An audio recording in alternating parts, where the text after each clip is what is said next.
I was in second grade, and it was my classmate, and I walked up to her, I was like, yo, give me a lap dance. And then she didn't know what it was. But you knew exactly what a lap dance was at the time? You were just saying that. shit. And she fucking cried. And then the teacher, she told on the teacher, this little bitch's sister came, and then she was like, do you know what a lap dance is? And I was like, no. And she's like, well, it's not a good Let me show thing. you.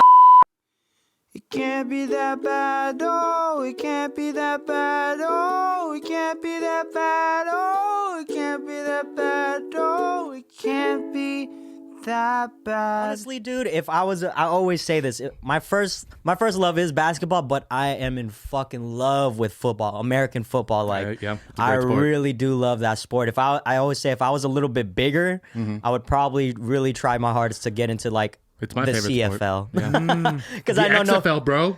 Fuck, did you guys watch that? Yes, I did. Dude, it was fucking sick. My team. Who was your team? What the fucking... I just watched them all because they all looked like teams that would be like randomly generated on a video game. 'Cause they're all like the Washington Admirals, and it's like the New York Dragons, and it's like this guy's in a lime green football like uniform. That's crazy. Yeah. That's the color of the uniform? Yeah, it Some was of them were pretty pretty dope bonkers. though. My team was the Houston Renegades. The Renegades, It yes. was so fucking sick, man, because there's a dude named PJ Walker. He ended up playing for the Carolina Panthers later on that year when they canceled the season, and he just won me so much money. I was like, I fuck with this team. Very it was nice. so good, but they had to fuck it up and When ruin the it. XFL was going, I was still working out at City Sports, and I remember like running on the treadmill watching the XFL and being like, why am I watching football on a Saturday? Like, this is so crazy. It's like, this weird. is- I'm sure for you, yeah. But you know, The Rock owns it now. Yeah. So he's like, they're like rebuilding it and like making it a more viable thing.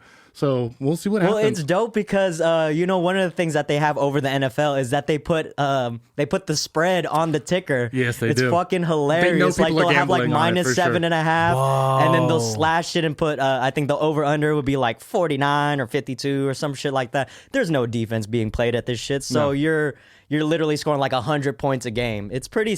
And they never kick. They're like, punting is like an unspoken bad just thing doesn't it's to like happen? do. pussy shit. Yeah. You're It's like, really we a don't- bitch if you do it. We don't kick in this league, and it's Yeah, just like we're like- all about numbers. Like they That's hire, insane. like they recruit the kickers, but they're really just chilling.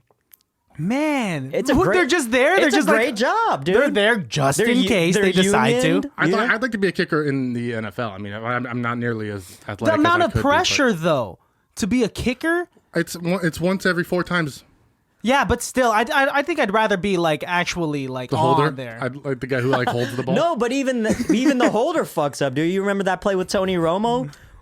That play lives in fucking infamy. Yeah, well, Tony Romo is Tony Romo. It's the reason why he's on the Cowboys. So there's like, there's pressure for both of those, and like I think I would freak out knowing that, especially if it was one of those games where this kick is gonna make it or break it for you. Okay, would you rather kick love this like game. a game losing field goal or you kick the losing field goal. you kick the losing field goal? You miss the field goal. okay. Would Well, would you rather miss a game winning field goal or take a dick in the ass? The first one. The first one. Hang on a second. Did we lose because the field goal was only 3 points and we needed 4 points to win? You were down 2 points. Oh. You were down 2 points. You take a dick in the ass for 5 minutes. And then, That's a long time. And then reasonable question: whose dick? like a Ron Jeremy type for 2 minutes. Like a gross felon. Not like a dick. Ken Ew, Jeong no. type. No. This is We can't be easy you're with getting this. fucking plastered, bro. No, I'll miss the kick. You'll I'll miss miss the the kick. kick? Yeah, I'll miss the kick. I'll miss You'll the miss kick. the kick? Yeah, man. I gotta be able to walk. You know, I'm not gay or anything, but like you gotta take you gotta think about it. You're gonna be in that city for another couple years. Yeah, but that Or- guy's or- gonna be in your ass for 5 minutes. But nobody will ever know. Well, you didn't say that before. Yeah, wait. We need context if you're gonna give us hypotheticals like All right, this. okay, so he Okay, you're putting a lot of only layers you on will, this. Only you will know. But that's the thing. You will The know. other- so the other guy doesn't know either. It's like a glory hole sort of situation. What's happening here? How's it? So this guy only you two know for 2 minutes straight, just getting pounded, or you miss that game-winning field goal to go to the Super Bowl and that city fucking Wait, is it hates 5 you. minutes or 2 minutes? 2 now? minutes. 2 minutes. So we've 2 to reduced it 5. by This guy, 3. like, 2 is to that- 5. am I gonna That's see a this large guy? increment, man. Is this guy like my dentist? Am I dealer's going to see choice. him every once in a Bro, while? it's dealer's choice. Yo, someone's gonna realize that there's something wrong with me when I've stopped making eye contact with them after this event. And that's why I asked the question. Christian, do you know that waiter? No. I've never. No. Never seen him in my He life. winked at you. Fuck. It's like that scene in Pulp Fiction. Which one? The one in the fucking basement. No. That's what's his name? Marcellus, right? Marcellus. Marcellus Wallace. Gee, yeah, that was a messed up. And they get out of there and they look at each other like, dude, we're that's not gonna fucking tell you. horrifying. Like, dude, he was getting those. I can't believe those dudes fucking liked it too. But what was crazier, they were actually filming that shit, and I was like, Yeah. oh my man. god, like, you know, homosexuality. I don't give a fuck what you do, but like to act that way, I'm like, oh. And then just be That's like, some wild "God, shit." nice, let's go get some lunch. Well, Like, Quentin Tarantino. take that apple out of Ving Rhames' mouth, and he's just like, no, don't do it, don't do it. He Keep keeps it in here." eating the And apple. Raymond's like, I have to finish this. It's something, it's for my character. Well, Quentin Tarantino, he really pushes the boundaries, you know? Already with the subject matter of each and every film that he shoots. You know, Django was about a slave getting vengeance. And with that, like, how many N-words did you hear in that movie? I thought Django was honestly gonna be a little. It was really good. Don't get me wrong. I thought it was gonna be a little bit more heroic. Like it was like free the slaves type thing. But I didn't know but- he was gonna do it for just like one person for his girl. You know? Because that's how Westerns are, though. Like, I grew up watching classic Westerns. Like, it's always about, like, him doing one person. If the hero If they do- survives or does it at all. Like, Westerns, it's a really good modern take on a Western. Is that what is it the same thing with spaghetti westerns too? Because I feel like with spaghetti westerns are like a little bit more loose on their boundaries. Yeah, the and spaghetti morals. Western was like a weird thing in the 80s when in Italy they were just like, hey, we could make movies. And so like they made a whole bunch of Westerns in Italy and they called them spaghetti Westerns and then they became their own like specific brand of thing. But they are inherently kind of corny and weird movies. But that kind of makes the charm of a spaghetti Western. Yeah, I Well, mean, dude, Kill Bill was a spaghetti western. with like samurais and stuff. Yeah. He It's just like a perverted. he just flipped it. Kill Bill is a great fucking movie, man. That That series was amazing. The fact that he had to split it up into 2 volumes yeah. was like, okay, you're giving us another great movie. Quentin Tarantino is my favorite director of all time. And I'd go with that too. That him or Martin Scorsese. oh, you and- are speaking to Yeah, and that's just like, oh yeah, the prototypical. But it's like, dude, Scorsese is a fucking great man. Like Genius. One of my most favorite movies of all time is the Goodfellas. That's his favorite movie of all time. Dude, that scene, the tracking scene when they go into the restaurant, probably one of the best scenes Beautiful. of all time. Fucking amazing. That bro. one shot, was Yeah, dude. amazing. And there's like, and what I love most, it's my favorite movie. Goodfellas is I have the opening line tattooed on my body as far Nice. back as I can remember. He's like, I'm right here. Yeah, do you like it as much as I do? Then get a tattoo. What I love about Goodfellas is it is such a great movie. It's a perfect movie with mistakes. Like, it's definitely Martin Scorsese's masterpiece, but I always tell people, like, it's not perfect. In that scene in particular, if you, like, rewatch it again, twice does Ray Liotta, like, bump into something on accident. And at one point, he, like, almost slips in, because they're going through, like, a real kitchen. Mm-hmm. So there are mistakes in this movie that is so perfectly and, like, well done. But that scene, particularly if you're talking about that, I remember him bumping into like a couple chefs and shit. Yeah. It makes it a lot more realistic. It's because like you're it's not a gonna. tight-fitting area. Yeah. It's a Like, tight- I mean- it's crazy, man. That's a great man. I love that movie's movie. a classic. And dude. he I looked fucking like love- a baller, bringing in his date. Yeah. Right? His future wife. Like, hey, and fucking throwing 20s at everybody. The doorman, some random dude. The dude Eating Bro, a he threw- sandwich. He hands it to one dude just standing there eating a sandwich. I'm Yes. surprised he didn't throw 20 to the dude who was making out with the chick or just trying to game up that chick. Like, here, $20. I remember I'm- that. Yes. Yeah, man. Gives the maitre d' 100, and then they put a table for him in front of the front Fucking row. boss, dude. That and the then cherry on top. They give him champagne compliments of the other bosses. Oh my god, cheers to that, man. Cheers to Goodfellas. You know what's funny though is like those are just his friends. That would be like if I walked into a bar with my girlfriend and you saw me and you'd be like, send him a bottle of champagne just to really make me seem cool. Yeah. Because that's what it was. When you watch the rest of the movie, figure out who those guys are. Those aren't even bosses. Those are just kind of like asshole guys who work with Henry Hill. Mm-hmm. But those were the bosses back then, back in that time, though. They were capos, that's for sure. Yeah. Man, what a good movie. I think this is a good opportunity to finally introduce our guest here. Baddies, this is a new voice. He's here for the very first time, and we're very excited to have him here as a guest. Ladies and gentlemen, Baddies of all ages, please make some noise for Wally Hipolito. Thank you. Appreciate it. You got to be 21 and up, actually. Sorry, Baddies. I don't do that R. Kelly shit, you know what I mean? Good to know. So, stand-up comedian. We actually met you. Comedian. Sitting down. Lay down comedian. That's later on. 75 cents a day. See, this guy's on it. Come on. And Plus podcaster. head. You promised me head. Hey, we'll get it somewhere. Or a hand job. jibber. It was a hand job. Damn, I tried to finesse Did you call that. it a hand jibber? A hand jibber. I've never heard of it called as a hand jibber. Yeah, you know. Pardon? Hand jibber. From a hand? Hand jibber sounds like a Making tool that a noise? lumberjack uses. It's I can imagine Don't give me that hand jibber, son. where they don't actually know the name of the tool. The hand jimmy can be Is jigger. this it? No, that's a wrench. Is this it? No. The hand The jibber. fucking hand Just jibber, grab you the mother- hand you jibber. mother- God damn it, I hate these Why kids. am I like a fake Italian now? I gotta do that. We all are. Imagine actually having sexy time and saying like, okay, can you I've said that. to a girl that you've hooked up with, really? Of course. Give me a hand jibber? I mean, like, babe, Please. come give me a hand jibber. What? It's too And cute. she was like, let me finish my chicken nuggies. She was like, do you have barbecue sauce with that? I'm like, nah, bitch, but I got honey mustard. It's cool. I think it's just a little too. It's cute. It's too cute. Like that's something to make her laugh before it happens, but like not Exactly. in the moment. But it doesn't have to be in the moment. You do it before and you're like, oh my God, you're so cute. Whip your dick out now. Boom. I like my girls just like That's straight what you to the say point. to you your know? girl? What? Whip your dick out. Yeah, don't you? Yes. Exactly. I say that to all my girls. Would you say that you're pretty smooth? On the level of peanut butter. Oh shit. Almond skip butter. your I almond like butter. almond Oh, butter. you're healthy. I like That's almond butter. inherently pretty chunky, though.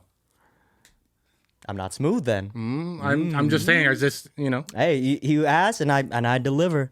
But as far as smoothness goes, I don't know, man. I just like to talk to people. I've always been a talker. Yeah. And I like talking to women, man. I'm a hardened womanizer.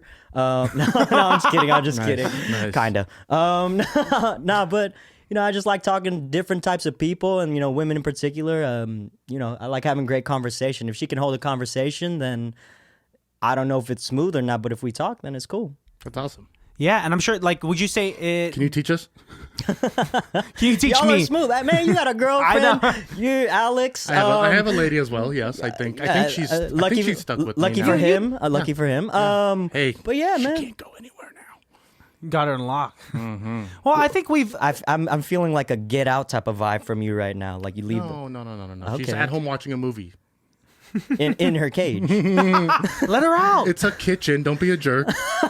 Well, being in a relationship, my thing is since I've been with Melissa, who you met earlier, for almost 8 years now. 8 years in March. Shit. So I don't even know what my game is like right now because Oh, man. it's just all her. All of my flirtatiousness, if it even exists, is just with her. But that's a So dream. you could say hand jibber. I could definitely say I can You say gotta what bust that out, bro. You gotta bust that out tomorrow. Can I later have a on mouth tonight. gibber and a hand gibber? Wait, Mouth chill. jibber. Whoa, Mouth that? jibber sounds Mouth like a jibber's a little- disease. Mouth jibber sounds like a disease. Hey, did you see Clarence? He's got mouth He got jibbers. mouth jibber. He went to the doctors and he said he only has like 4 days left. It's like You a know who else casual had- way of saying you know who else had gingivitis. mouth jibbers. Who? Sandra. Like, hey, did you get a drink from Sandra? Yeah, she got the mouth jibber. You might want to get that checked. You got the hand gibbers now. Also, Yeah. No mouth jibbers. Mr. Strange, the PE teacher, also has mouth jibbers. Oh, That's fuck. fucked up. Damn, they're just giving it all to each other from middle school. That's trash. That's trash. Do you remember when like cooties were a thing too? Oh yeah, for Like, sure. did you guys subscribe to that? I didn't. I mean, I didn't put it. Cooties are herpes, right? Cooties are herpes. Like, there's no way that it's not. It's herpes or gonorrhea. Okay, well then I regret what I was about Hands to say. I was gonna say I wished I got cooties because that meant that you were cool enough to hang out with girls. I wanted to be the guy, be like, I got the cooties, and people are like, whoa, nice. I was hanging out with girls in elementary school, but I think they're hanging out with me as their straight gay friend. You know, like we have no interest in you at all, but you're gonna fill in for our, you know, because we haven't found that gay guy yet who's funny and because no one's come out in elementary school, you know. Oh, y'all went to a different middle school middle school. Yeah, y'all went to a different elementary school. There's a bunch of gay motherfuckers in the city who came out, and you know they're out. Like this kid I know named Luke. He fucking he was out. He would do the splits. He would like talk like this and say fabulous, and I'm like, bro, we're in 5th grade, man. You already know. And he was Filipino, of course, and that was the nail in the coffin, honestly, because I thought that whole time he was Chinese. So I was like, yeah, you're not gay because your parents would shame you. But when I found out, oh, you're Filipino, yeah, you're gay. You're definitely gay, bro. Isn't it odd because Filipinos, we're born. Alex like, no, we don't know. I don't know, buddy. Don't let me into that. We're raised Catholic. Were you raised Catholic? Or like of Christian descent? Kinda. I Jewish? mean, it was a little bit loose. Mm-hmm. My family... Baptist then? What does that mean? Fucking Presbyterian? I don't know. Oh. But no, I'm just fucking with you. So a heathen then is what you're saying. I don't know. My family wasn't super religious, but we would go to fucking mass on Christmas and on Easter. Like one of those Catholics, that was our penance for the year. It was like, okay, every 6 months it's fine. Like a dentist checkup, you know? Like, hey, what's up, God? Like, I'm here. All right, we're all good. Right, peace. I'm gonna see you next time. Schedule me that appointment, you know? I feel like a lot on Easter. Yeah. A lot of families do that. They do like Christmas and Easter, and that's about it, right? It's the bare minimum. Mm-hmm. And so, like with Filipinos, my family, they are still pretty hardcore Catholic. No shit. And a lot of Filipinos are. And so if you, I think it's interesting because if you grow up, if you're gay when you're young, it's hard to come out because of Catholicism. But also if you've seen Filipino media, like my mom watches a lot of TFC, and a lot of the successful actors and comedians and hosts and personalities, they are gay. And so nice. I'm pretty sure it can be confusing for like a Filipino adolescent who is wanting to come out. Like, whoa, what do I do, right? Well, it's so interesting because back in the 90s, right? Like I have cousins who are gay, and it's interesting because it's very prominent. Like, you know, I know you're gay. Like like you said, you just can't come out, but it's like inherent. My godfather is gay, and apparently I kind of knew he was gay from when I was a kid because he was always fucking angry all the time. Like, he would get mad at me for the littlest shit. Like, he would drop me off to school. I was like 4 years old, and he would tell me like, hey, like, give me the directions on how to go. Be like, left, right. I'm like, oh, dude, I don't even know yet. Like, I'm just learning how to not shit my pants. Like, bro. And he'd be like, why the fuck do you not know? Are you fucking stupid? I'm like, Jesus Christ, bro. Like, whoa, chill. Had he not come out yet? But no, he hadn't. And then he came out, and then he started to lighten up. He looked a lot and felt a lot lighter. And I was like, oh, you were just gay the entire time, bro. Like, he good was just for you, holding man. it in. Yeah, he was suppressing it, man. Because it has to be Posture frustrating. changed? Like, did he go from being like an angry person to like an open? You know what? He was like that funny gay. He was like that funny gay uncle. Nice. That's really all it became. And he was still kind of a hard ass, but he was mean in a cool way. Okay, you know, where it was like funny where it was funny. He was fucking around, but like before that, he was just all bottled up and mad. And I was like, bro, what? Because I can't imagine having to suppress like society. It makes it difficult to be yourself. Obviously, like nowadays, there's a lot of like identity crisis and like a lot of rights going in that direction. It's some weird shit going on out there, man. Like people, I think kids are like almost being forced to become like gay in a way.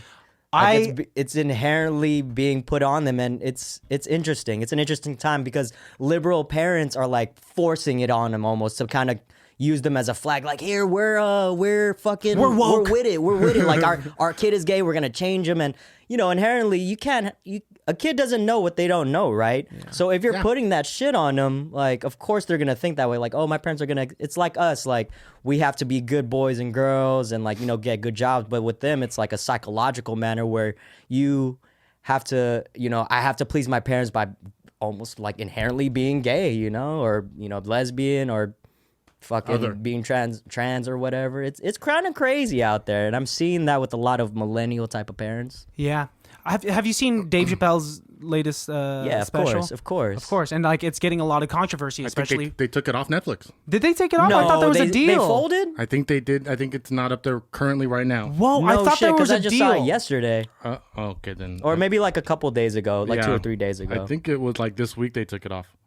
It's getting that much flack. Damn, they So folded on it. So he wants to do like a 10 city tour of doing it live. Yeah, he's gonna be in the city next week. I'm trying to get a ticket to that. How much man. are tickets to that? They must be Never mad mind, it's still on. expensive.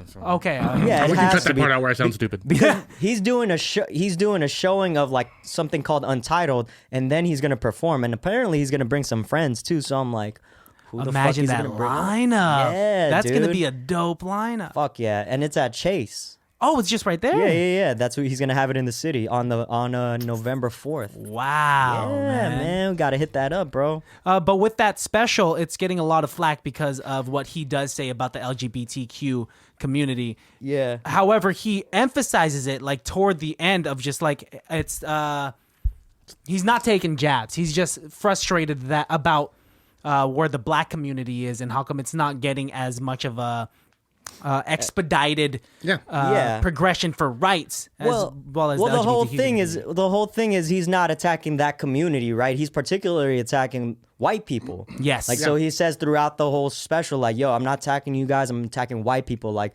why is it all of a sudden white people get into this community and you know they change the trans or they come out as gay or whatever, and then all of a sudden their rights come up. Like they're making the come up. It's kind of crazy, man. And I think one of the through lines that people are missing is all of his jokes are about him. Because he's like, remember, I'm the transphobe. Remember, I'm the one that everyone hates. Yeah. So like at the end of the day, he's not really making fun of anybody but himself. He's using himself as like a backboard. I think a lot of people who listen to those jokes or listen to his special don't hear the words, right? They just hear the inflammatory and then they see the laughter and think that, you know, they take it personal because they think I mean, but it's not about you. It's a fucking comedian. It's a clickbait world now that we live in, right? So a lot of people aren't gonna watch it, so they're going to read about so it. they're just gonna read about it or see like the 20-second clip and just get pissed off of that. And then like you gotta watch it in context. That's why.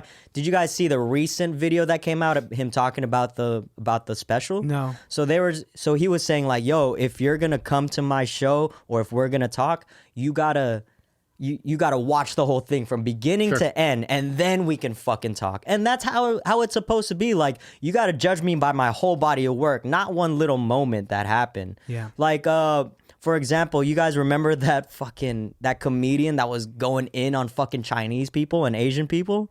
It was white dude. Shane Gillis. No, Richard it Dixon. wasn't Shane Gillis. Wait, which white comedian? Fuck, I forget his name. Tony Hinchcliffe. Oh, okay. You remember that? No. It happened too long. It happened a couple months ago. Like this Chinese dude who happened to be his opener Woof. was filming him, and he was just going in on Chinese people, like calling him gooks and all that. You know, all Was that this type during of a rhetoric. set or was this Yeah, during I his feel like- podcast? It was during a set. Okay. But what didn't get recorded was this Asian dude opened up for Tony, and he was going in on white people like everybody does. So he was fucking Setting going it in. up. So like, inherently, if you're Tony, you're gonna come on and kind of just bring that same energy, right? But Yeah. people only saw that clip. But if you talk to people who went to that show, or you know, people who recorded the whole show, like that Chinese kid or that Asian dude went in, and he honestly just used it to propel his career. Of course. But it fucked him up because now I hear that he's not getting any work, and it's like, dude, you kind of fucked yourself because you fucked with Tony Hinchcliffe, who's a pretty big name in the Established. comedy he's big. community. You know? Yeah, definitely. I think right now what everybody's trying to do is they're trying to win like the battle, trying to be like the hero, right? Fuck, man. But by doing that, they're choosing the wrong side, and then if it like, I lost what I was going to say. Well, I mean, I get what you're saying because we are living in a day and age where it is cool to be woke, like we were talking about earlier. Yeah. Where it's good to be ultra sensitive for people it's good to be secondhand offended No, you for have- people that are you- outside of your social group. You right? want to live in a. They're trying to live in a world where everybody just wants to be mad at each other. Yeah. And like it creates division, man. Like with the whole thing with comedy is like people want to laugh. Like comedians, people think comedians are like stupid people or just jesters, right? But they have a good gauge on the world and how it fucking works. And they're essentially journalists in a way. Yes. They're reporting it to you in a very comedic and funny and a digestible way. But people just see it as, oh, this guy's just being a fucking asshole. Like you're just being a douche. And it's like, no, dude, if you really listen to the context of what people are saying, like you could actually learn something. The level of intellect that is required to be a good and effective comedian is no one knows about it because you're making observations. And not only are you just saying those observations to a group of people, you have to make it palatable. And you also have to make it funny. Comedy is so hard, especially right now where the topical things to talk about can make these woke people sensitive. Yeah. Now, there is a level of wit and also a level of being able to walk on eggshells correctly to be able to take this information, Yeah. put it up in a ball, and feed it to people without offending them, but making them educate or be understood or like, and right? Yeah, It's yeah, a yeah. difficult task, man. People think you just go up there and fucking say Tell shit and jokes. everybody's gonna laugh. It's like, no, dude, you go through fucking hardships, man. Like, I've only been doing comedy for like 6-7 months and I can already feel like, oh, fuck. Like, I can feel some of my jokes not working. I can feel shit, you know? And I'm like, fuck. Like, what's next after? Yeah. You know, if that makes sense. But Like, doesn't that make it exciting? Because to give some of the listeners some context, we met Wally at an open mic in San Francisco. Just like if we hadn't gone there, and we were very close to not going that Thursday, but I'm very glad Shit. we did because like Hell we yeah. ran into you, and fun now you're night. on our podcast, dude. Yeah, we had a good time. Yeah, it was dope. And with that, there is in doing stand-up comedy, there's like something about like getting these reps in. Yeah. You're saying like, yeah, it sucks like when a joke misses, but now it's a puzzle. Now it's a game. Like now you're trying to like tweak. You gotta what put your doesn't work. 10,000 hours in, bro. Yeah, That's dude. really all it is. And like listeners, baddies out there, go over to Wally's page and like look at his clips and like look at his IG stories because you're definitely putting in the work. You're going to all of these mics. You're doing as many shows as you can so that you could hone this new skill and talent that Yeah. you found, man. Because that's the way you got to do it. That's really all it is, man. You got to iron sharpens iron at the end of the day, right? So Exactly, you got to like, if you're really serious about it and like you want to do it, like you got to get it done. And honestly, I get mad at myself because I did an open mic when I was 18 years old and I bombed so fucking hard. But you're like 18, 19 years old, and like I was telling you guys, I played in college, and my ego was just so fucking big. I was like, man, I don't need this shit. Like, I'm funny. I'm fucking in college. I play college basketball. Why do I need to even try comedy? But it was one of those situations where it was like, fuck, if I kept at it, like, who knows where I would have been at like 12 years later, you know, or even like 4 or 5 years ago when I was 25, when I didn't have shit to do. But the pandemic, you know, people talk about how the pandemic was all bad and all that shit. And, you know, it was as like from a societal standpoint. But for me, dude, it was a lot of good because I got to quit my job, which fucking sucked. Brings a lot of clarity. Yeah, and I got to like Congratulations. pursue and really think about like, what do I want to do in my life? Like I'm a big, like I said earlier, my ego is big. So I'm one of those people who are, I want to leave my mark on the world. Sure. Like I don't want to just be a fucking rock. And you know, no offense to anybody who wants that. Well, yes, offense to you too. Yeah. But Commit to it. I want to leave my mark. I want to put my name in the cement. Yeah. And I just fucking love comedy at the end of the day, man. I love making people laugh. I love laughing. And that's why I like going to open mics and shit and doing all these shows. It's not only me trying to like propel myself and get bigger or like get better. It's like I get to meet cool people like y'all and just be a part of this community, man. He thinks we're cool. Wow. y'all We are made cool it. We made it in your book, dude. I was thinking to myself as you were telling that about the first time that I did like stand-up comedy. And the first time I really put an effort into writing like a stand-up bit was, I must have been 16 and it was in high school and I was in like a drama class and our unit for that month or whatever was stand-up comedy. And so Sick. we had to write like a 2-minute thing. And for whatever reason, I wrote one and then I got to like host a show and so I got to like kind of play MC, and I remember Nice. doing it and like being okay and kind of riffing and making it work. But I remember kind of doing well, so always thinking that I could do it. I could have that in my back pocket. Yeah. A couple years go by where I didn't do it, and then I stopped, acting as a whole, stopped doing everything. And then when I first went back to do like a couple of open mics and I bombed so hard, it was such a hard, eye-opening moment for me of like, oh yeah, I have to like start all over from base A again. Yeah. And like, so I think back of how I was is like, if I would have just stayed on that track of where I could have been, that part I kick myself all the time, because now I'm just like, I get so nervous. Yeah. It's a grind, bro. It's a fucking grind. I think a lot of people don't realize that comedy is a fucking grind. I didn't realize until I got into the circuit. I'm like, oh shit. You got to go to class. You got to make it work. Yeah. You got to, You gotta write, you gotta rewrite, you gotta try the joke out, you gotta drive to these mics, you gotta bomb. You got to say the same thing 100 times. And then like half these comedians are like, oh, I fucking heard this shit. A lot of them aren't listening, so you're like talking to yourself basically on stage and wondering like, does this shit work? They make Does you go it up with some suck? dude like Yes. Yeah. Yo, for everybody who's listening right now, I met these two and they did a fucking merged set, which Yeah, was a one of the tandem set. which was one of the stupidest fucking things I'd ever seen in my goddamn life, bro. We had one and that mic, was on 2 y'all. people. They had one mic and they shared it back and forth. Yeah, back the and host forth. thought And it was I gonna be a like, good idea. dude. What? Dude, he got fucking reamed out that night by the comedian. I don't know if you guys are on like that Facebook page, but like he got fucking reamed out.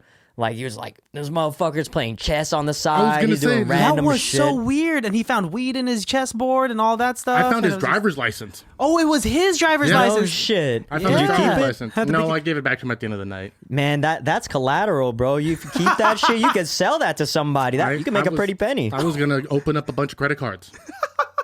You're giving him Smart. ideas. Good. I'm trying to feed. I'm trying to feed it. You know. I don't know. I need a co-host. If he goes to jail for something, like I'm gonna. I got you, bro. I got you. All right, you heard that? He's gonna be a replacement. It's a So, long con. Am I getting got here? This is the slow game right here, Wait a baby. minute. yo, but with that, like I remember on the way there, I told you that we were this close to not coming. I really forced myself to go, and then maybe half an hour before signups opened, I hit him up just out of the blue. I'm just like, yo, I'm gonna go to this open mic. I know it's late, but if you want to come with me, you can come. And he said yes, and then that's why we got there.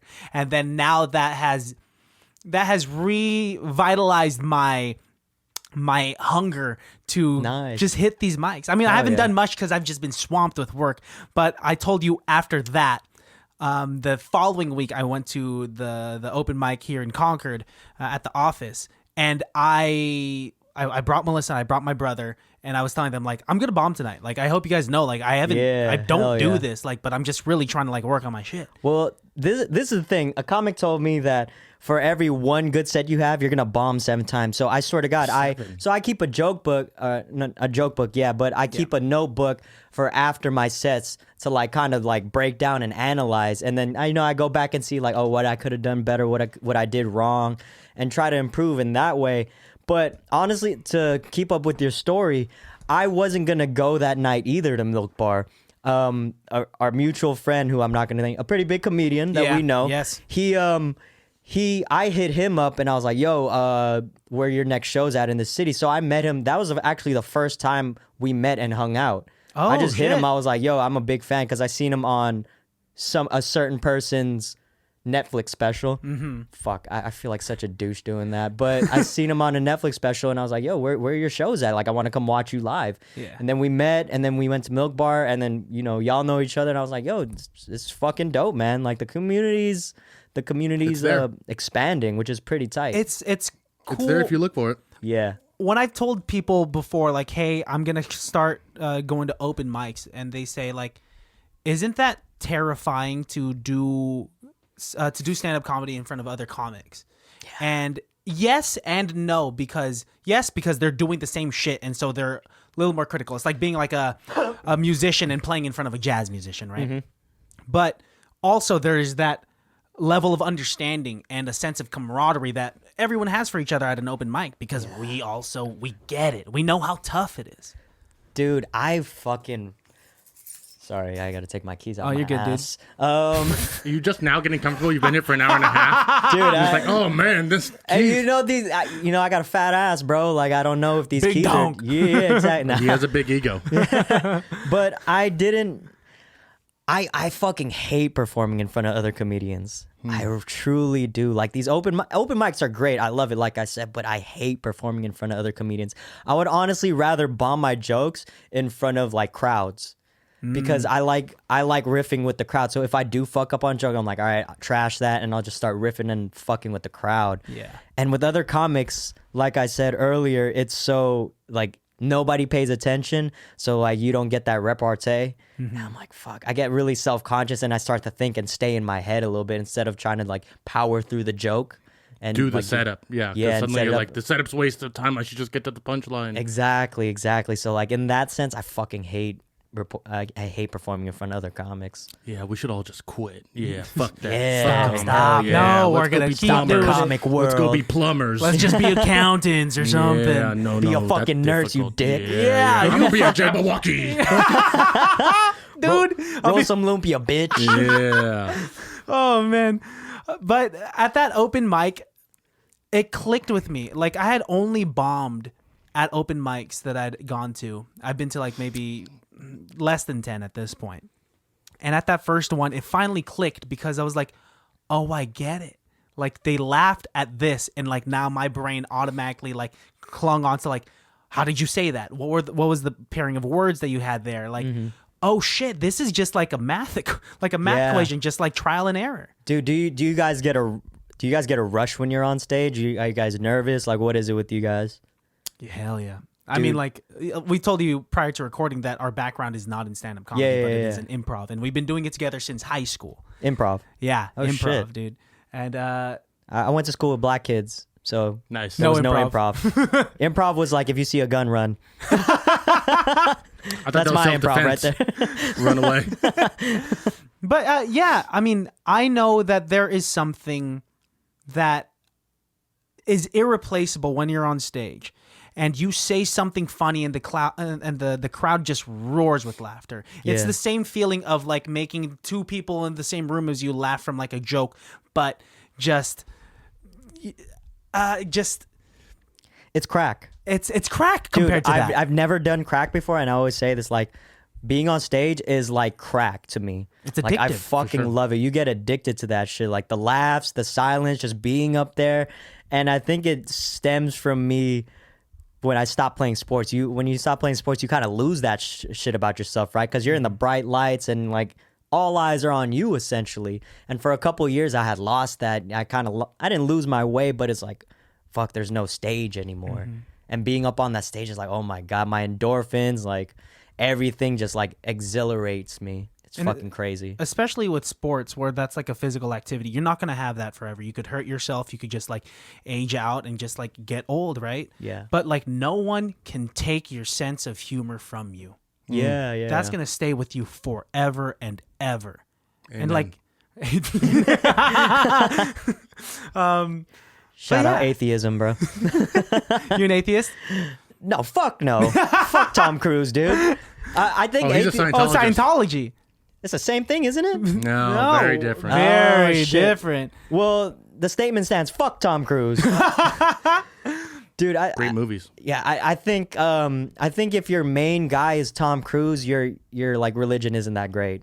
You know, if he's the head of your religion. Oh, yeah. Like, you got to have somebody better to woo me. You know, you got to have like a Brad Pitt or a fucking Margot Robbie. I'll take a Morgan Freeman. Morgan Freeman. If he was the head of like a religion and like the way he speaks and he were to preach, I'd be like, let me see what you got to talk about. But that's so typical though. Yeah, pamphlet. You already kind of know what religion he is. You know, that motherfucker's God, bro. He was God in He's Bruce God. Almighty. Yeah, exactly. So you gotta give me like 21 Savage or something.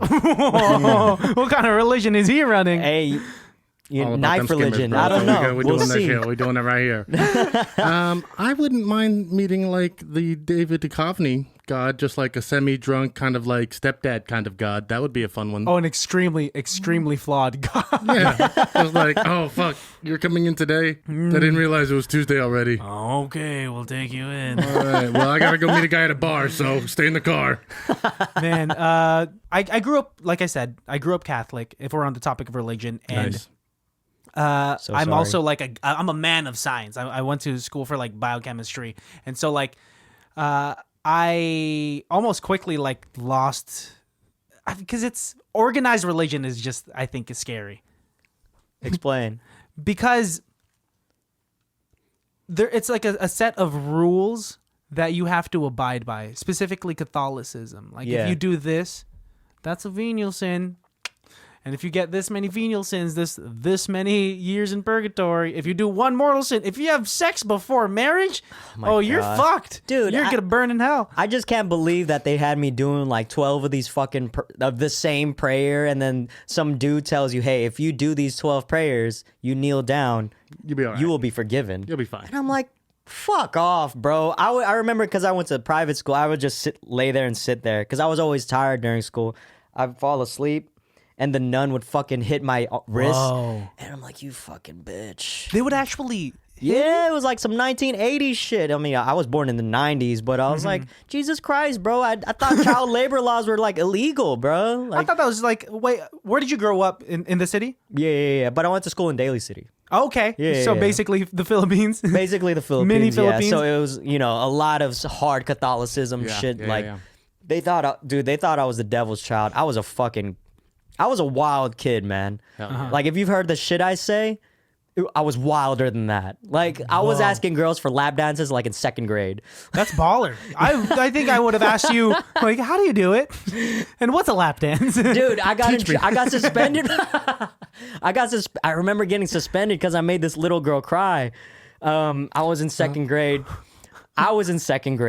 And it was my classmate, and I walked up to her, I was like, yo, give me a lap dance.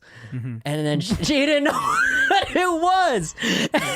But you knew exactly what a lap dance was at the time? I You were was just saying that. shit. And she fucking cried. And then she told on the teacher, this little bitch's sister came, and then she was like, do you know what a lap dance is? And I was like, no. And she's like, well, it's not a good Let me show thing. you. It's not a good thing. And then I got fucking suspended for like 2 days, and I was like, man, that's fucked up. But I also thought to myself, I was like, shit, I just got a PlayStation. I might be cool for a couple days. Oh, you're going to be chilling. Yeah. Wait, break down for me what second grade Wally really thought a lap dance was, because I'm curious as to like what your mind was When they like. stand on your thighs. Dude, I don't know. I just remember hearing the word, and I was like, yeah, that sounds like a cool word to say at school. Lap dance. Lap dance. Fuck yeah. Hey, you want to Let's give just me a fucking do it. lap dance? Yeah, it sounded like some smooth shit to say. And I wasn't even thinking about like, oh, I'm trying to get laid. I'm fucking second grade. I don't even know what jerking off is Yeah. yet. I just thought of saying lap dance, and nobody knew what it was. And I guess this girl, I don't know. Maybe I triggered this girl into some, like, maybe something was going on in the household, you know what I mean? Like, maybe a little weird uncle or some shit, and I triggered her. But I don't know. I didn't know what a lap dance was in second grade. I just knew I wanted to say the word really badly. Wow, you must have been a confident child to just really like. Well, I mean, as kids, I am aghast. I am at a loss. Crazy. I am at a loss for words. Honestly, I was like really trying to rack my brain to. I haven't. Wow. that's some South Park shit. Like that's a scene Dude, from South growing Park. up in the city, you learn some weird shit, bro. Learn some weird shit. You grow up fast in the city, man. You grow up fucking quick I grew up there. in Pittsburgh, California. So Say it like right. at the Pittsburgh. Let me break it Pittsburgh. down for you a bit. When I first moved to Benicia, everyone thought I was from the Philippines. They thought I had a slight accent. You know, you kind of have that look. I'm not gonna lie to you, bro. I look from the Philippines. Like, you look like my 40-year-old uncle who came as an engineer, and like he worked in Saudi Arabia for a little bit. You look like an OFW, bro. He went to MIT, but it was the Milan Institute of Technology. There was about 3 insults and 2 compliments in the thing that you just said to me. 40-year-old uncle that's also an engineer and worked in Saudi Arabia. Yeah, you're my So Tito he's got Bobby. money. Yeah. Okay. Yeah. Tito Well, Chris, did you come back from Saudi Arabia? it's pretty good. Saudi, did you bring me snacks? Did you speak bring me Tagalog? the snacks? I used to. I'm trying to learn it again, but I just don't have the time. Yeah, he knows mahal kita. Teach Alex some Tagalog. I love you. I love you. That's English. Oh, I thought I was so good at it that I like understood it. Say, mahal kita. Mahal kita. There you go.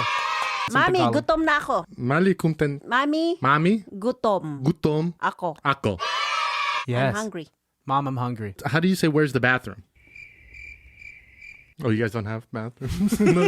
Yeah, all I I know. understand. I understand the language like fully, but it just sounds fucking weird with me. You know, when you get this like very. I'm told I have like a California ass accent. Like when I go to An like ass accent. ass accent. Exactly. Yeah, an ass accent. And when I like travel to like other spots, they're like, "You're from California, huh?" I'm like, "Fuck off." Yeah. Do you use like all the slang like in our area? You use this because you say hella. Hella. What else do we say? I don't know. Like you got me fucked up. You got me or fucked up. Or, Skibbity bop. Or do you say like, You jive turkey. Jive You turkey. jive ass turkey. listen, Oh, you no, no. glop? I've been trying to be more in tune with my culture, which I think is like backwards from what I used to be when I first moved here, because I was trying to get far away from the Filipino culture because everyone yeah. thought I was from the Philippines. Well, it was a little. I mean, back then it was a little bit. It was considered like a little embarrassing, right? yeah. In a way, I'm not gonna lie. Like me too. I kind of resisted it Hashtag early me in my too. days, but now I mean, I'm proud to be Filipino. I just don't like the corny shit, bro. Like, there's a lot of corny Filipino shit to me. Yeah. Yes, I agree. I'm now Like proud. karaoke bars? No, that's not Karaoke's corny. cool. That's Karaoke. karaoke's great. He's just trying to trigger me. No, I wasn't trying to trigger you. I knew that would be your response. I just wanted to see what his response would be. Where he was on the karaoke spectrum? Yeah. It's cheesy, but it's not corny. It's what- I'm coming around to it. You saw me do it on your birthday. Yeah, yes, you actually sang. Good Dude, job. I used to live in Hawaii, right? And fucking the thing there, I mean, everybody's like a fucking moke. You guys know what a moke No, is? what's a moke? It's like a Yes. very indigenous fucking. You ever hear people who are like, "Oh, the kind, bruh. Oh, you want scrap?" Uh-huh. Like you guys ever been to Hawaii? Yeah, You guys yeah, ever yeah. heard people talk like that? That's a moke. Okay, gotcha. Like they speak pidgin and they're just like hella Hawaiian. They wear slippers to weddings and shit like that.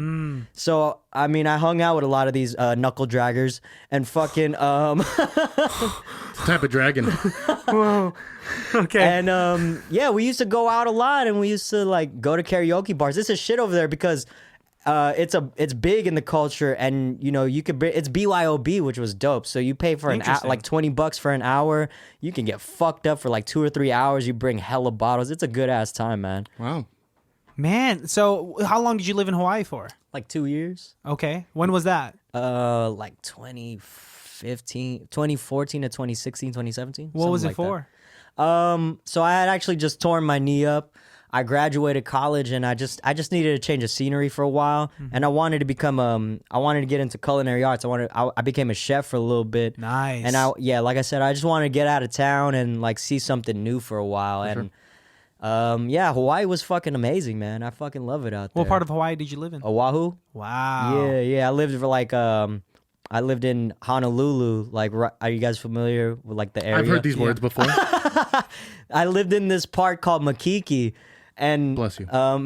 Gesundheit. I didn't know it was in the part of Chinatown. I didn't know it was the ghetto. People would always ask me like, "Yo, where do you live?" And they would drop me off. They're like, "Oh, you live in the ghetto." But I would Damn. think to myself like, "We're on a fucking island, you dickhead. Like, how ghetto can it get?"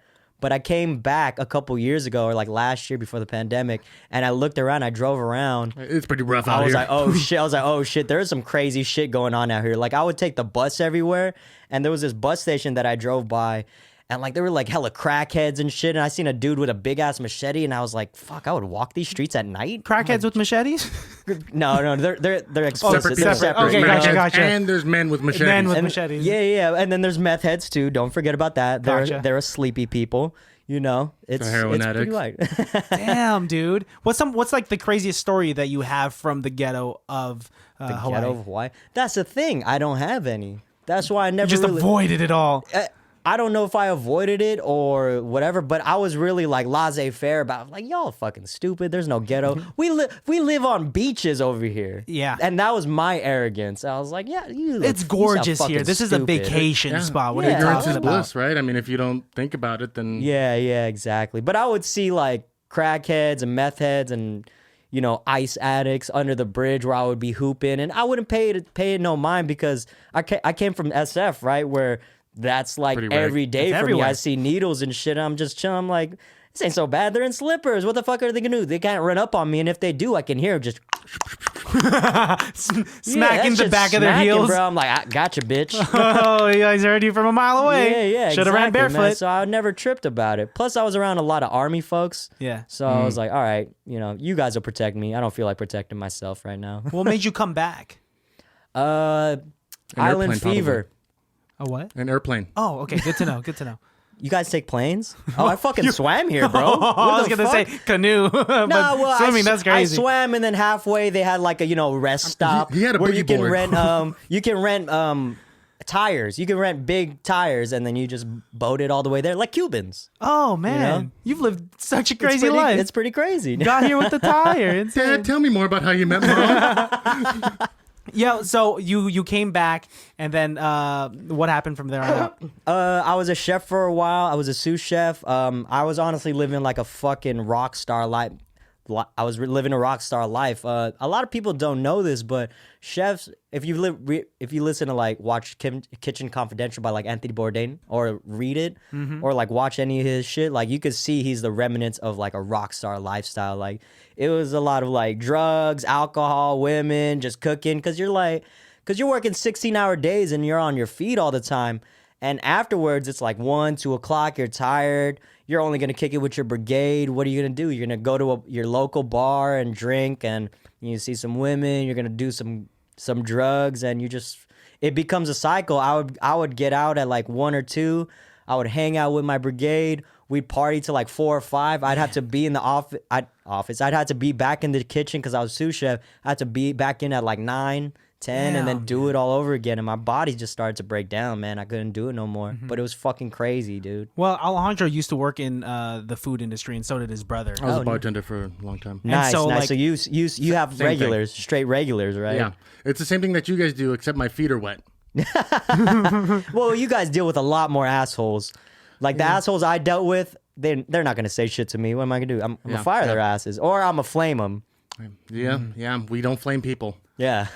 Flame like literally. Like literally, dude. Dude, one of my chefs, I remember back then, one of my chefs is very old school, like avant-garde type shit. Like one of my chefs, he took a knife, he fucking put it over the flame, and he crisped us. He like, he would like hit us. That's crazy. Some crazy shit, but it was just like, it was just all you know. Man, you got Very smacked French. by nuns, and you got crisped by other people in the kitchen Yeah, You hung out man. with Hawaiian meth heads, with machetes. With machetes, you Got know, we here took the via a bus tire. together. swam back to California. And, with a tire. With a tire, you can't with a forget huge that. tire, the huge Michelin tire. I smell a modern Forrest Gump. No wonder you're attacking stand-up comedy, man. Hey, I got a lot of fucked up stories to tell. I haven't told them all yet, but they're Do you gonna think come it's out. necessary to have trauma in order to not necessary, I'm sorry. Do you think it I'll traumatize you. it helps? I'm about to whip my dick out right now. That might be a little No, I have traumatizing. so much material for my stand-up.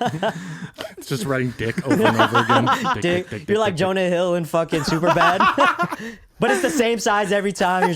And he just colors it in brown. It's like fuck. It's the same dick that haunts me. Whose dick is this? But do you think, trauma helps a comedian? And let's say it's personally in your case, like In my case, I'll say it doesn't necessarily have to, but I think it helps. Yeah.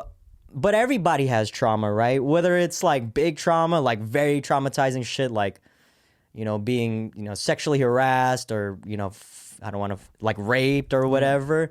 It can be that, or it could be something as simple as like Sadie in 2nd grade got me suspended, that fucking bitch, and for She saying should- lap dance. should've your given- trauma. She should have given you a lap dance, honestly. I think she made the mistake. We know where the problem No, is. if I there. was the yard duty that walked in on that, You guys want to hear some shit though? You later on went to a strip club and she was doing lap dances there? That would be so like poetic if like it came back around and just like, Sadie? so I'm at the Peppermint Rhino. Hey, look at my face. Look at my face. Stop. Stop. Sadie's a stripper now. Real name's not Sadie, but I went to LA a couple weeks ago, And I happened to partake in a strip. I like strip clubs. You know, they got good food. Yeah. That's the one misconception about strip clubs. It's always about the girls. No. I like the There's food. actually The good food is great. Go to Gold Club. I highly recommend. I hear the chicken there is fantastic. You gotta go for the prime rib special on like prime rib lunch specials. Amazing. Okay, I'm gonna take you up on that offer. You don't want to go for the girls in the afternoon because those are like, you know, the D-leaguers. Uh-huh. Yeah, the girls who are there on single- Wednesday at noon are probably not the ones who are killing it. Yeah, they're like the girls with like who are like 20 pounds overweight. You're like, hey, honey, you want a lap dance? Burns And she the got, cigarette like, in your face. It's like pudding coming out of her fucking G-string, and you're like, Jesus Christ, bro, I'm gonna pay you $20 to get the fuck away from me. I just want to eat my chicken. Yeah, just let me get my wings. Please. Anyway, what was going on with the strip club in With LA? Sadie, okay, so I walk in. I look around. I'm like, okay, this is a cool time, and I didn't even notice. I'm just dancing, or I'm. Wow! What a twist! You're the stripper. You're the person there on Wednesdays at noon. I'm my own bitch. You have pudding coming out of your G-string? But I sit down and I'm enjoying myself, right? And I look, this girl's all the way up on a pole. It's like 20 feet high. And I'm like, what the fuck? This girl's crazy. I look down. She's starting to come down. She's starting to come down. And I look and I'm like, why does this bitch look so familiar? I'm like, has she worked at a strip club in the city? I'm like, nah. And then she looks at me, she sees me, and her eyes like deer in the headlight. And I'm like, and I looked to him like, this fucking bitch. It was Sadie. It triggered me. It was fucking Sadie. And she jumps off stage later on. Her song finishes. And she's like, oh my God, Wally, it's good to see you. And I'm like, you fucking bitch. Dude. She's like, please don't tell my mom. And I was like, yeah, we have a conversation. She's like, please don't tell mom. I'm like, all right. Does she think you and her mom talk regularly? So I FaceTime her fucking mom and tell her, look Oh my what God. this bitch. Now it's fine. I was gonna say, that like, part's bullshit. That part's wild. bullshit. But Sadie is stripping in LA, and I'm so fucking pissed because that might have been the trigger for her. She's like, lap dance? Let me read this in the dictionary, because we didn't have Ask Jeeves or any of that shit in '97. Uh-huh. And I might have boosted her career up. Dude. So she might owe me, actually. She owes me reparations. You're right. That is like poetic. It's a bow. The fact that you hit it on the fucking nail and Sadie, oh man, I'm so curious. And I know you don't want to like disclose. Can you tell us her stripper name at least? Sadie. Sadie. Sadie is the stripper name. Sadie, yeah. Gotcha. I'm going to be respectful at least. Of course. Yeah, don't disclose her actual name. VA is her initials. Look up second grade. No, it's fine. I don't think I'm that desperate to find out who this girl is. But I am. Please tell me, did you ask her for a lap dance? No, she gave me a free lap dance. Free? She gave me She's a free like, lap this dance. is 20 years too late. She owes me, bro. She owes me. I can tell you what you missed in those 2 days. She was like, I grew a lot since second grade. I'm like, I should hope so. fuck, I hope so. But she was still as dumb as she was in second grade. Holy shit. That's the unfortunate part. She was a little retarded. Oh. No, I'm just playing. She was like, whoa, Lee. God damn, dude. I told you once I start going, man. You go. It's We hit good. it. It's You good. go. man. Do you want to try and do an improv scene? Would you like to do an improv Yeah, scene? so I with us? did preface with you, You on did tell Instagram. me that. You did tell me Do you that. have a background in improv? Have you done improv before? No, I haven't. I just say a lot of random shit. though. That's half the battle. Yeah, that's really all it is. Yeah, okay. You just yes and with us, and we'll do. We're gonna do an improv scene. It could be about anything. We usually just start from scratch. It could be from like a little joke that we talked about, like in the podcast. But hell yeah, Yeah, let's do it, man. I'm down. You All guys right. gotta lead, though. You guys gotta lead me a little bit. Like, Oh. take me through. It's like, it's my first time, just be gentle. oh we got you. We'll Be gentle. We'll be gentle. Just with you, tell man. me, like, yo, I won't put it all in. I'll blow in your ear. Okay, Lance Stevenson. Achoo. Spit in it. All right, so we're going to do this thing here right now. Ready? 1, 2, 3, go. Wait, is that the start for the improv scene? Yeah. Yeah, we've been started. Was that the improv No, scene? that was the start of the improv scene. That's how We're gonna starting, bro. jump Where the into fuck it are now. you, man? We're here now. Okay, We're go. 1, in 2, it. 3, go. Okay. Okay. 1, 2, 3. Again. Oh, it's- Quick. Okay. Quicker. All right. You're okay. not quick enough. Okay. Come on. I'm all right. carrying this. Real quick. Okay. Let me talk to Alex. What? Coach Wally's really kicking the shit out of us today at PE. We, All right, man. Stop your finagling. I was gonna say. But stop that shit too. Mr. Stop that Wally, shit too. are you drunk again? Mr. Wally. Drop your pants. Okay. Mr. Wally. Look, you guys know this is part of halftime. Drop your pants and let me see your shit. This is PE, Mr. Wally. Like it's, We're in the fourth quarter, gentlemen. We're in the fourth quarter of halftime. cut to the locker room, and we're trying to just like mind our own we're business. out on the court still. We're not. We're out on the court. Okay. We're in the middle of half court. Okay. All right.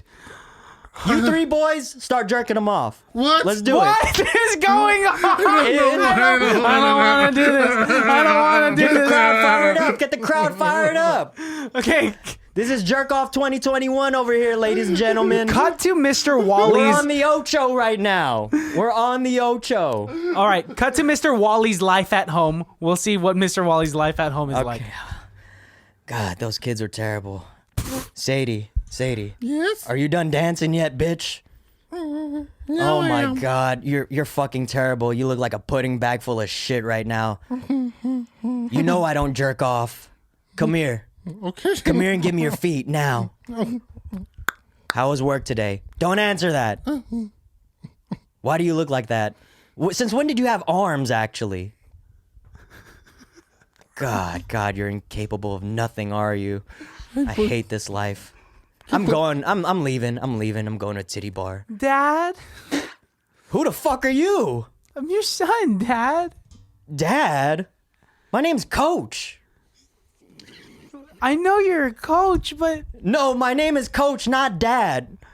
Why are you Mexican? Why are you a 40-year-old Mexican who looks like an overseas Filipino worker? Do you work in tech? my health is horrible. I can't work. I'm a child, Dad. I also can't work. I have detachable Who the fuck feet. are you now? I'm Sadie. Oh, you're Sadie. Still Sadie, Dad. Oh, God, this bitch scared me. Is it the arms? Where's the... And Throw where's the arm away. Throw my arms You away? kid. Throw her arm away. my name's Wally Jr. No, it's not. It is. You look like Sadie Jr. Well, we tried that for a while. But then And? he wanted to become a Wally. Oh, my God. You guys are incompetent. What the hell is going on here? Cut back to. Why do you guys keep watching Twilight? Okay, cut to the kids from PE talking about Mr. Wally. I don't want to go to PE today, He was like openly drinking.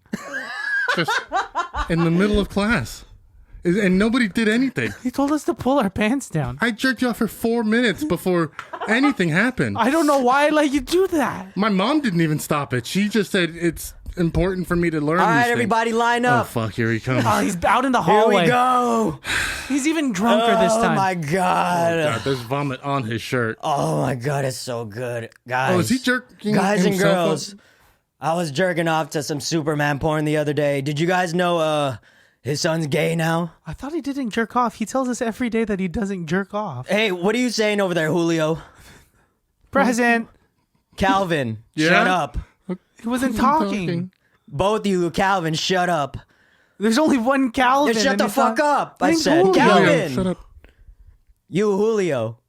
Present. Which one are you? Julio. Oh my God, dude! Somebody get the go to the principal's office, please. Please, I'd rather. Stay now. It's too late for that. You had your opportunity. Too late. Yes. Now you gotta opportunity stay. was so 100 short. laps. Okay. Okay. Lap dances, I mean. Ba-dum-bum-ba-dum-bum. Not one but Coach. This has actually been our pitch for a sitcom for NBC The sexual tension was there. called Coach. I No. can feel it between you two. No, between us, we were just. Well, you made us jerk each other off in the first minute. It's your fault for going with it. You That's could have the ran point. to the principal. The point of improv is to just say yes and. Oh man, you gotta say no. Fuck off. That's the wrong kind of improv, dude. Hey, you know what? That's on me. I should have gave y'all a better improv. You know, It was your first time. That's me. It was your first time, All I dude. could think about was jerking off and Sadie. I can and tell. Sadie jerking off. Sadie had no arms left. You know, I did my best with what I had. Hey, the no arms thing was great. I don't know where that came from. I don't know if it was something that I telegraphed. I don't know if it was something that came up earlier. Oh man, it's the reason why we did improv initially as opposed to stand-up comedy is because it's there's less at stake, right? When we did it in front of a live audience, imagine this. They're in on the joke that you're making this up on the spot. So there's a lot of like forgivability. But now that you've dipped your toes in stand-up comedy for like 7 months, you can tell that the standards are higher because they're expecting for you to have they want you polished want joke. you to have them on their asses the whole night. They want knee slappers and all that. I feel like though I haven't done improv, but I feel like that's way more difficult because you're so quick with it. Because with stand-up, like of course you're doing a little bit of banter with the crowd and all that, but you have a script at the end of the day. Mm-hmm. You know, a lot of it, you know, say you do a 10-minute set, maybe half of that is scripted. You know, it's shit that you've been working on. It's bits that you're doing. And then the other half, like if you're into that, you're riffing with the crowd. But you guys are just on it the entire time. You're not practicing any of this. You're practicing like your coherence, which is like I'm saying it might be initial, right? Or not initial, but we practice the vital. craft. We don't practice the you don't practice the act. material. Yes. Yeah. So Yes. like the repartee is vital, right? Yeah. If there's So I feel anything like that's that much harder. we've learned each other's chemistry for sure. And with like we've kind of like figured each other out in that sense. And what improv has helped me out with was just like quick conversation. Just like reading the room, quick conversation, and because that's all it is, dude, is just kind of like validating your ideas, taking it and adding it on top. You could take improv skills and apply that in so many different ways. And so I'm happy that I grew up that way. But now, on the other end of the spectrum, I'm saying stand-up comedy, that's fucking difficult. Do you guys find yourselves using improv in everyday life, or just like your stage presence when talking to people is a lot better, or your presence in general is a lot better with people? Everything. Yeah. I think that's one thing that people don't get. A lot of comedians are like inherently like shy people. They're to themselves, right? They're very calm and collected, but they're shy around people, and this gives them an outlet to like really practice being like trying to be a different person in a way. Like me, I'm pretty out there, like obviously you could tell, but for me it just kind of enhanced it. Like I was never shy or anything, but it allowed me to like tighten up my public speaking for like my career and, you know, other things, not just career in comedy, but the other shit that I do now. It like there's something with comedy that people don't realize. It makes you a better person, dude. Does it? It can. I mean, depending on like, at least in my experience, right? Yeah.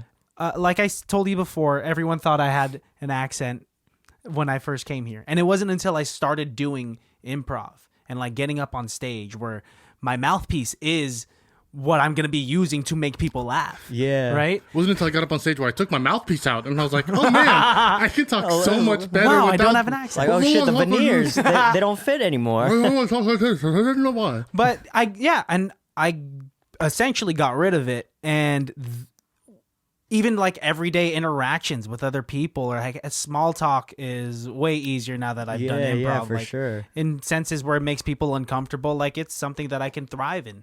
So I owe it to that. You can sit in the awkwardness, right? I've always been able to like sit in awkwardness, and I've honestly always challenged myself when those like type of situations happen. I try to make it more awkward for people just to see how they react, you know, because for me, I'm gonna be me at the end of the day in any setting. Like I'll clean it up, or I'll like drag it down the fucking pipe hole if I need to.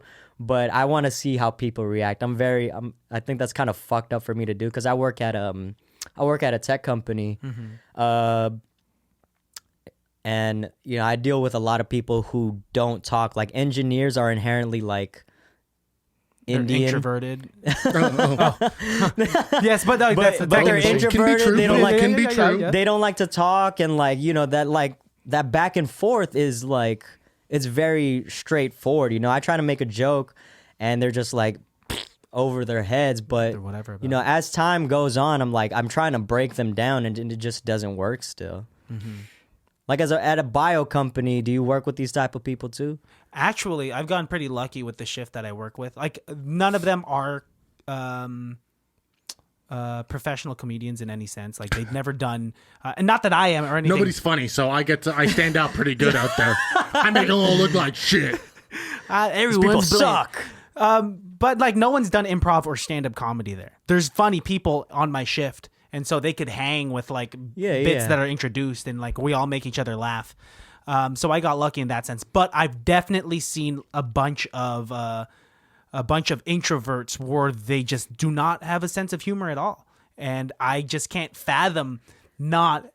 I can't live that type of life, man. You're just you're just a robot at the end of the day. Like in my situation, these guys, they're literally just go to work 8 to 6. They go home, they eat their biryani, and they fucking go to sleep, man. And it's just a cycle every day. And I just can't imagine not laughing or just living living a fucking life, you know? At least with like comedy, everything's new. It feels new. Yeah. Right? With you practicing your bits on stage, every experience is new because you don't know if it's going to be a good night or a bad night. Yeah. Yeah. Right? But like it's always going But you towards could always something. redeem yourself. Yeah. That's It's the always thing. next time. Yeah. Yeah. Exactly. Or you can just throw away that joke and really realize, like, okay, that wasn't the best thing, and maybe I'll just move on to something else, which is great because it's very forgiving. It's a sport, you know, like you got next time. You always have next time. Reps. As long as you have the balls to go up. Like, that's all it really is. Like, I get fucking nervous, obviously, because I've been only in it for 6 or 7 months, but it lets me know that I actually fucking care about it. Because if I wasn't nervous, I wouldn't care about doing well. I connect with that so much. Yeah. I've told you that before. Yeah. A bunch. Like you have to be nervous. And like I know you really care. It makes him I've seen him so nervous that he is like physically like looks uncomfortable or is just like because and that's how I know he cares. Like Yeah. No, I don't care. remember the first time I hit you up and we were gonna MC that college gig for my acapella show? You were nervous as fuck, and it went really well. But that was like your first time back doing anything comedic. What college you guys go to? I went to Davis, and we both went to DVC. I didn't. Deer Valley. I didn't go to college. Diablo Valley? Diablo Valley College. Diablo Valley. That's out in like That's in Concord, so that's just Concord, like okay. 15 minutes away from here. my boy played over there. Yeah, I got a lot of homies. What year you graduate? You're 28, you said, right? Yeah, I'm 28. Oh, I graduated from Davis in 2018. Oh, okay. No, you wouldn't know him. Who graduated way earlier or way later? He didn't graduate. He just played. Oh, gotcha. Yeah. You know how it goes. Baddies, thanks for tuning into the show. This episode is brought to you by Wild Heart Stones. If you need some fossils, gems, and sage, we have a website for you. That's right. My friend Kyle, she's promised to bring us the best self-collected, self-selected, and treasured gems to you, all at very reasonable prices on her website, wildheartstones.com. Kyle and her father have been digging up these rocks all her life. Her dad was a geology professor back in the day, and they used to go to rock shows. They pretty much know everything that rock. Nice. You guys could save 15% on all of your purchases. Just use promo code ICBTB at checkout, and a link to the website will be down in the description, or you can find it on our website at ICBTB.com. Thank you guys so much. Wildheartstones.com. Yeah, check Thank them you, out. Kyle. Enjoy the show. Dude, it's so exciting to have you here. Like we said before, Thank you, man. It's dope to be here, yo. Like, I didn't know what the fuck to expect, honestly. we get that a lot. Like, and it's... You guys got a sick ass setup, though. I'm not gonna lie. Yo, can we talk about your neighborhood, though? I went, bruh. What's up? There's a fucking 12-foot skeleton outside of someone's house. Yeah, the Oh, it's a Halloween decoration? people going all out for Halloween this year. Jesus Christ, bro. I parked right there, right in front. It's like maybe like 6 or 7 houses down, and I had to get out and go onto their lawn. I thought the cops were gonna come right away. They're like, "Oh, look at this fucking brown kid here, ringer." You should have trick-or-treated preemptively before Halloween, just doorbell. Yeah, that probably would have been Would've been smart. Is that, So not funny. Is that not today? Sorry, what? Usually on the 28th, isn't it? No. No, I'm And just then go like, to the next house. I'm just senile, like, oh, sorry, I thought it was the 31st. This guy's young. He could dress himself okay. And like, how is he senile? He was drooling, sweetie. Oh, okay. This neighborhood, I'm lucky enough to have grown up with a family that we were able to get out of Pittsburgh. Pittsburgh was bad. We got out of there because my brother was jumped in Pittsburgh, and so my dad moved us out to Benicia because Oh, it's like that. it's Nice. way safer here. And so like this neighborhood, which is I'm very grateful for. It's that neighborhood that when No, we that's- were in school, like everyone wanted to go here to trick or treat. That's great, dude. Like I bet they give the full size candy bars over here. They huh? give the nice stuff, And dude. then the weirdo that lives in that one house gives his full size candy bar sometimes, right? Oh, you mean Coach Wally? It's fun size, but you know how it is. Oh shit, man. Nah, dude, but I'm grateful. Like it's my family before I was born, they lived in Daly City. Oh no shit. Yeah, like it was them. They did the whole Filipino thing where it's 20 people living in one apartment. Yeah. My family lived in they lived on Day Street in the Mission back in the late 80s. That's when they came over here. My mom wasn't here until like she had me in like 1990, 91 because she was working in Saudi Arabia. She was Nice. She kind of fucked us up, man. We could have had the bag, yo. So this fucking Arabian this sultan or this Khalifa wanted to marry her and make her one of his wives. And I was like, bro, we could have been stacking right now, yo. Like, This was after she had you? no, this was before she had me. So, So you could have been I could have been, a completely different person. yeah, a little bit. Quick rebuttal. If that were the case in a different scenario, You wouldn't be here, bro. Who different knows though? I could have been exploring America. It could have been a coming to America, but for Filipinos. a different sperm probably would have done it. Yeah, but completely I still different. would have been me. I don't. I still could have been me, but just more richer and way more arrogant. Yes. Okay, I'm listening. Oh, that's all you got? Just yes. Yes. Yes. You're right. Yes. Rebuttal again. Please. I'm going to say no. No? I'm going to say that because now we're delving deep into like, Genealogy is my and all that. soul, like, am I me if it was a different Hey, dad? you watched that Jamie Foxx movie from Pixar, right? Oh, soul? Exactly. Okay. I don't watch children films. Yeah, you. It's for adults, okay? That's a very touching movie, so you should definitely check it out. You're dead it's good. inside, aren't you, Alex? I could see it behind your tinged eyes and your small shirt. Motherfucker. We went 6 hours without talking about Oh, man. it. Shoot myself tonight. Wally, we do have to wrap up. Hell yeah. Just to be Don't want it to safe get so we too don't late. spread disease. So I do want to talk about your podcast real quick. I want to tell my listeners to check out your podcast. You have a podcast called Off the Stoop Podcast. Yep. Which has an incredible production quality to it. Which, Thank you, as you thank can tell, like I am very very anal about my gear and my stuff. And I want to make sure it's quality. And I've checked out a few of your episodes, and you already have like a 3-camera system going on, a wide with 2 singles, and you got yourself a new co-host. You're back after a quick hiatus. Yeah. Tell the listeners about it a little bit. Yeah, so Off the Stoop podcast was kind of like my brainchild. I had another one that was called the Double Dribble podcast, which talk about sports. But Off the Stoop is really like, back in the city, at my grandma's house, shout out Paris Avenue, the stoop is where you just kick it and you just say a bunch of shit. That's where you meet your friends up. You call them up on these things called like landlines, everybody. If you're listening to this right now, they're phones inside your house. Nice. Whoa, what's that? Right. What a fucking concept, right? But, you just call up your homies like, yo, meet me on the stoop. And you either just kick it there and talk shit all day, or you ride out on your bikes, or you flip over cars. That's really just where it is. The stoop is really where anything and everything can be spoken of, whether it's like politics, news, sports, what's happening in your life, just anything. And even as children, we understood that, like, you have to have that space to be able to talk about whatever. Of course, it like delineates a little bit as you get older. You don't want to talk about that stuff, but when you're my age, fuck, that's some bitch shit You to feeling say. old? Yeah, I feel old, kind of. I've definitely said that too, But so don't worry.